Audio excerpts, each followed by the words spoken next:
کہ یہ جو پنجاب کا انہوں نے ایک پاٹے خان قسم کا آئی جی لگایا ہوا ہے، اس کا انشاءاللہ ہم آئین اور قانون کے ذریعے اس بدماش کا احتساب کریں گے۔ اگر یہ بدماشی کریں گے، آپ چاہے ثناء اللہ کے کہنے پہ کریں، آپ چاہے مریم نواز کے کہنے پہ کریں، آپ چاہے کسی اور کے کہنے پہ کریں، اب ہم آپ کی بدماشی نہیں چلنے دیں گے، چاہے وہ محسن نقوی کیوں نہ ہو۔ میں یہ سمجھتا ہوں کہ موجودہ الیکشن کمیشن اور موجودہ حکومت پنجاب، ان کے اوپر بغاوت کی ایف آئی آرز ہونی چاہیے، ان کے اوپر غداری کی ایف آئی آرز ہونی چاہیے، ان کے اوپر آرٹیکل 6 کی ایف آئی آرز ہونی چاہیے۔ سب سے پہلے یہ کہ کل الیکشن کمیشن آف پاکستان کی سرپرستی میں پنجاب کی حکومت نے الیکشنز کے اندر، اور اسے الیکشن کہنا بھی الیکشن کی توہین ہے، اس پروسیس کے اندر جس ننگی جارحیت، بے شرمی، بے حیائی کا مظاہرہ کیا ہے،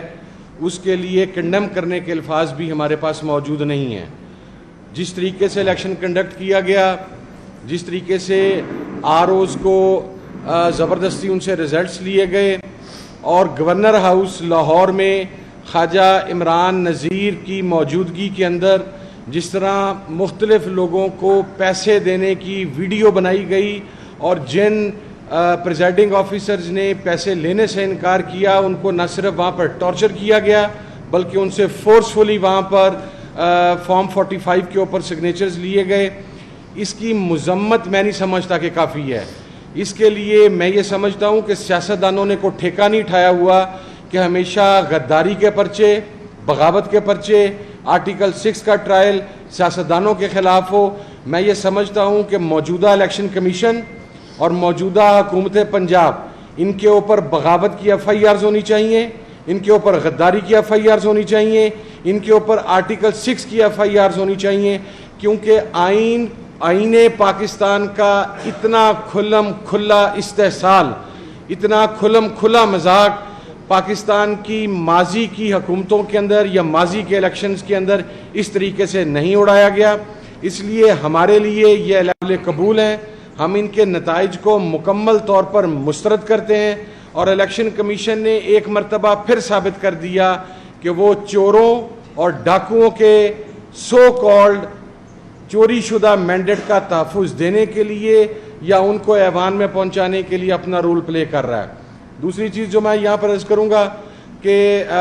رؤوف حسن صاحب بھی موجود تھے، عمر ایوب صاحب، گوہر صاحب، عمران خان صاحب نے تحریک تحفظ آئین پاکستان کے حوالہ سے، میں خود وہاں پر موجود تھا، بڑی واضح ڈائریکشنز اس نے دی تھیں، اور میں یہ سمجھتا ہوں کہ فیصل آباد کا جلسہ جس کی تاریخ آج رات کو عمر ایوب صاحب اور گوہر صاحب اناؤنس کر دیں گے، جو فیصل آباد ڈویژن کے سٹیک ہولڈرز ہیں ان کی مشاورت کے بعد، کیونکہ ان کی آج شام میٹنگ ہے، رات تک انشاءاللہ یا صبح تک اس کی ڈیٹ اناؤنس کر دی جائے گی، وہ پنجاب کے اندر احتجاجی تحریک کی ابتدا کرے گا، اور اس کے ساتھ ہی ہم ڈسٹرکٹ ٹو ڈسٹرکٹ جائیں گے۔ اب یہ ایک میراتھن احتجاجی تحریک ہے، ہم آئین اور قانون کے اندر رہتے ہوئے، دیکھیں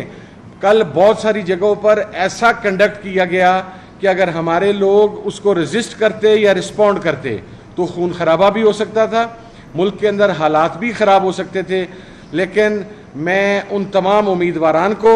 اور پاکستان تحریک انصاف کو، ان کے تمام اتحادیوں کو مبارکباد پیش کرتا ہوں کہ اس کھلم کھلا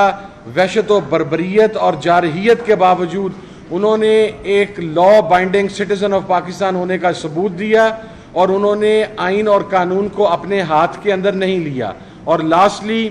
یہ جو پنجاب حکومت کے اندر ایک ڈرامہ سیریز چل رہی ہے کہ کبھی لوگ تندوروں کے اوپر پہنچ جاتے ہیں، کبھی لوگ گندم کی کٹائی کے لیے پہنچ جاتے ہیں اور انہیں یہ نہیں پتا کہ دھاتری چلانی کس سائڈ سے ہے، کبھی لوگوں کے گھروں میں کیمرہ داخل کر کے وہاں پر پہنچ جاتے ہیں، کبھی موٹر سائیکلز کے آگے پتنگ بازی سے بچنے کے لیے تاریں لگانا شروع کر دیتے ہیں۔ ان کا کام یہ نہیں ہے، ان کا کام عوام کی خدمت کرنا تھا، لیکن چونکہ چوری شدہ مینڈیٹ سے آئے ہیں اور ابھی بھی ان کا بنیادی مقصد صرف اور صرف اپنی کرپشن کو پروٹیکٹ کرنا اور مزید کرپشن کو جاری رکھنا ہے، اس لیے اب یہ جو احتجاجی تحریک آن ورڈز یہاں سے سٹارٹ ہوگی، ہم ایک بات واضح کر دیں کہ یہ جو پنجاب کا انہوں نے ایک پاٹے خان قسم کا آئی جی لگایا ہوا ہے، اس کا انشاءاللہ ہم आइन और कानून के ज़रिए इस बदमाश का एहतसाब करेंगे, क्योंकि चादर और चार दीवारी के तकद्दुस को इस आईजी की सरबराही में और इसकी डायरेक्शंस के ऊपर जिस तरीके से पंजाब पुलिस ने पामाल किया है उसकी मिसाल भी नहीं मिलती। बुजुर्ग औरतों को गलों से पकड़कर, उनके कपड़ों से पकड़कर घसीटा गया है, उनको घरों से बाहर निकाला गया है, लोगों की जवान बच्चियों, बहनों, बेटियों के घरों में होने का लिहाज नहीं किया गया, उन्हें टॉर्चर किया गया है। तो मैं ये कहना चाहता हूँ कि आईजी साहब, ये एहतजाजी तहरीक की इब्तदा हो रही है मेरे शहर फैसलाबाद से, चूँकि हम चारों में से यहाँ पर फैसलाबाद का सिर्फ मैं हूँ, तो मेरा ख्याल है मैं ये इस्तेहकाक रखता हूँ कि मैं कहूँ मेरे शहर फैसलाबाद से हो रही है। आप फैसलाबाद अगर ये बदमाशी करेंगे,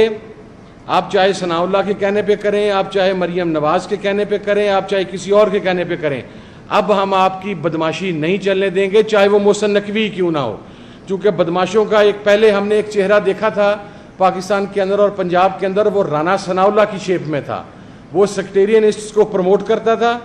वो आपके एक्सट्रीमिस्ट जो हैं उनको शेल्टर प्रोवाइड करता था, उनको शिद्दत पसंदों को पनाहगाहें प्रोवाइड करता था। अब ये एक दूसरा फेस हमारे सामने आ गया मोहसिन नकवी की सूरत में, जो कि एक ब्रूटल गेम खेल रहा है। हम वाज़िया करना चाहते हैं कि हम बड़ी तवील जदोजहद के बाद यहाँ तक पहुँचे हैं और कौमी असम्बली में बैठने के लिए नहीं पहुँचे। हमें हमारा मैंडेट वापस चाहिए, हमारा सारे सूबों का मैंडेट हमें वापस चाहिए, वगरना इस एहतजाजी तहरीक में जिस हद तक आप जाएंगे आप जाएं। हम इंशाल्लाह इमरान खान के संग खड़े हैं और तमाम चीज़ें इमरान खान की डायरेक्शंस के ऊपर हो रही हैं, और इंशाल्लाह ये एहतजाजी तहरीक कामयाब भी होगी। और ये बदमाश और ये डाकू, और सबसे बढ़ के लोग तो कच्चे के डाकुओं को रो रहे हैं। कच्चे के डाकुओं का सरपरस्त कौन है? आप मेरे साथ चले, मैं आपको बताता हूँ। ये जनूबी पंजाब में और आपके सिंध की बेल्ट के सारे ये हुकूमती ओहदेदार इस कच्चे के डाकुओं के सरपरस्त हैं। ये सेंट्रल पंजाब से लोगों को किडनैप करवाते हैं। हमारे फैसलाबाद से 4 लोगों को किडनैप करवा के वहाँ पे 2-2 करोड़ 2.5 करोड़ रुपया उनसे तावान लेके तो वापस भिजवाया गया। तो मौजूदा हुकूमत तो कच्चे के डाकुओं से अपना हिस्सा वसूल करती है। बत्ते के अंदर तावान के अंदर वो कच्चे के डाकू हैं, ये पक्के के डाकू हैं जो उनके सरपरस्त हैं कच्चे के डाकुओं के। और इंशाल्लाह इस तहरीक के जरिए हम इन डाकुओं और गासबों का भरपूर एहतसाब करेंगे। बहुत शुक्रिया। देखिए, हम पहले भी आपको बताते हैं, the maximum we could do we are trying to do it. अब एक फोर्स के साथ है, इसीलिए हम बारहा कह रहे हैं। मैं क्यों कर आपको कह रहा हूँ कि ये इलेक्शन कमीशन की जिम्मेदारी है। इलेक्शन कराना आईनी तौर पे इलेक्शन कमीशन की जिम्मेदारी है। रात को हम मिलना चाह रहे हैं और हम जाना चाह रहे हैं कि जब आप फॉर्म 47 बना रहे हैं तो लॉ ये कह रहा है कि कैंडिडेट या कैंडिडेट के नुमाइंदगान या उसके इलेक्शन एजेंट वहाँ मौजूद होंगे। और हम कह रहे हैं कि यहाँ तक हम आए, हमारे हज़ारों लोग पीछे हैं, हम नहीं झगड़ा करना चाहते, हमारे सारे हज़ारों लोग पीछे हमने रख लिए। और हम चाह रहे हैं कि ये 5 बंदे हम आगे जाना चाहते हैं कि रिटर्निंग अफसर के सामने हम मौजूद हो, वो हमारे सामने फॉर्म 45 फॉर्म 47 बना ले। हमें क्यों जाने की इजाज़त नहीं दी गई और हम अभी तक देख रहे हैं कि इलेक्शन कमीशन ने कुछ भी नहीं किया। एक मिनट, एक सेकंड। टिक्का खान साहब, आपने जो सवाल का जवाब दिया, जो बैरिस्टर गौर साहब ने बात की, उसकी तो आगे मैं एक्सटेंशन करूँगा। सबसे इम्पॉर्टेंट चीज़ है जो सानिया भावल नगर हुआ था, उसकी हम लोग जुडिशल इंक्वायरी की बार कर रहे हैं। एक इम्पार्शल जुडिशल इंक्वायरी होनी चाहिए, क्योंकि वो जब जुडिशल इंक्वायरी होगी तो तब जो है उसका जो आप बात कर रहे हैं उस ये चीज़ें सदेबाब उनकी होंगी। क्योंकि इस वक्त जो हुकूमत वक्त है या पंजाब पुलिस है, उनको कंबल परेड या डड्डू परेड जो है वो रास आनी शुरू हो गई है। वो उस चीज़ पे खुश होते हैं, वो ना हो तो उनका हाजमा नहीं होता बदकिस्मती के साथ। तो हम लोग चाहते हैं वो डड्डू परेड या कंबल परेड ना हो और आइन और कानून की बालादस्ती होनी चाहिए। बहुत शुक्रिया।